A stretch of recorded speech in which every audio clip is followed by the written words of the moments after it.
Royal Republic is a rock band from Malmö in Sweden.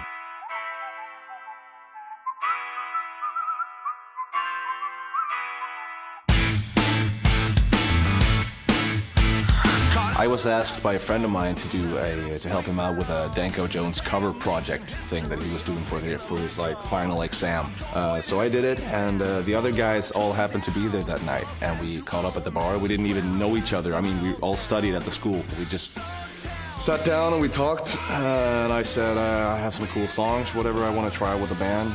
Would you be interested in, trying it out?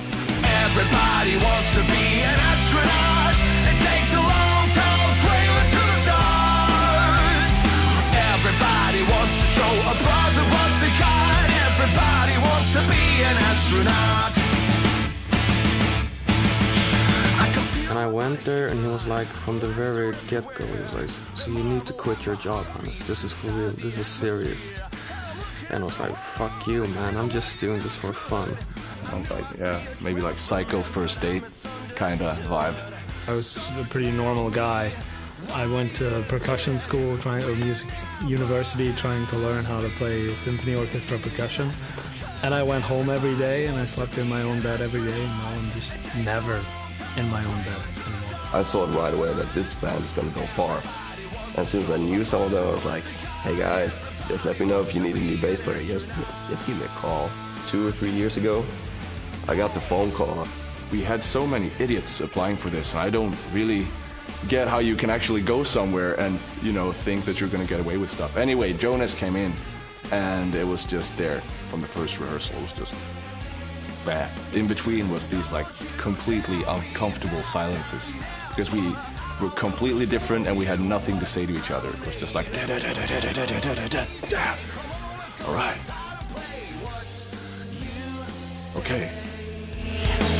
Everybody wants to be an astronaut and take the long tall trail into the stars.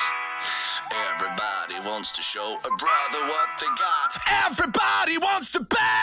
It took like, 2 or 3 months, and we started recording the first album, and things just kind of took off.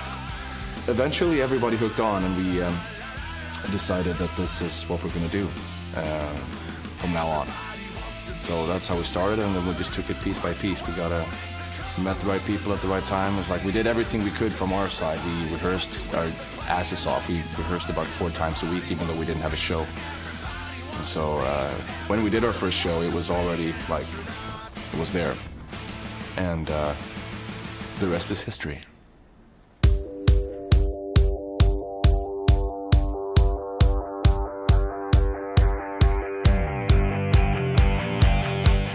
I think it's a combination. You need to write the good songs, you need to work your ass off, and you need still, it's a cliche, but you need to be at the right place at the right time, seriously. And I think it just sort of clicked for us in all those cases, so I didn't regret it. Well, I guess Save the Nation is the album we wanted to record the first time we went into the studio, But we didn't really know how to do it then, because we wanted to sound like a live band that's toured forever, and you just have this like raw, awesome rock sound. But we didn't have that back then, because we didn't even play a show when we recorded the first album. I think we limited ourselves more on the last album. We just had this small range of possibilities to write from, We had these chords, and we had these tempos, and we had this kind of energy all the time. It was very chaotic and just filled with, It sounds like exactly what it is. A band playing live in a big room, very, very loud. I actually had huge hearing problems after the first session.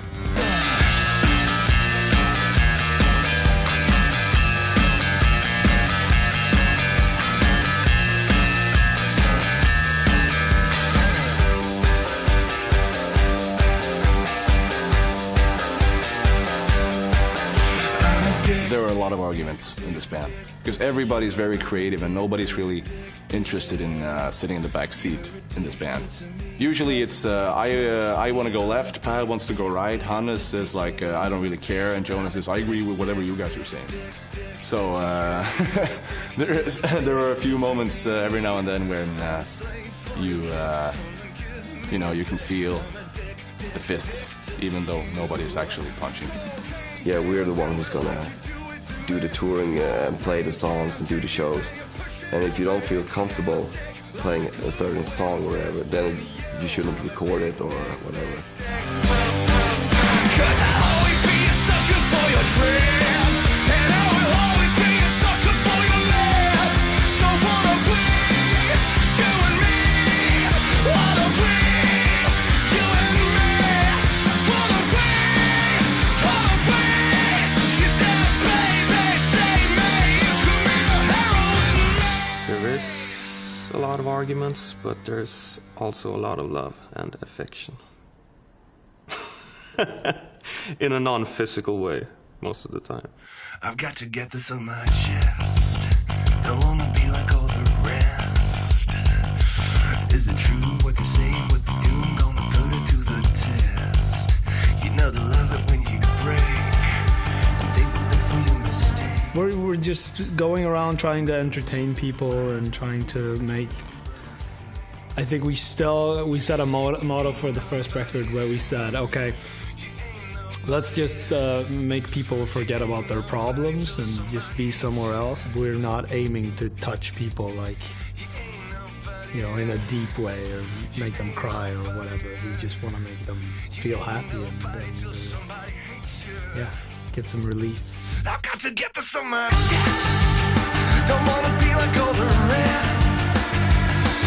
Is it true what they say, what they do? I'm gonna put it to the test. You've got to get this in your head. It doesn't matter what you say, what you said, 'cause you know they like you better when you're dead. You ain't nobody. You ain't nobody. You ain't nobody till somebody hates you. You ain't nobody. You ain't nobody. You ain't nobody till somebody hates you. You ain't nobody. You ain't nobody. You ain't nobody till somebody hates you. You ain't nobody. You ain't nobody. You ain't nobody till somebody hates you.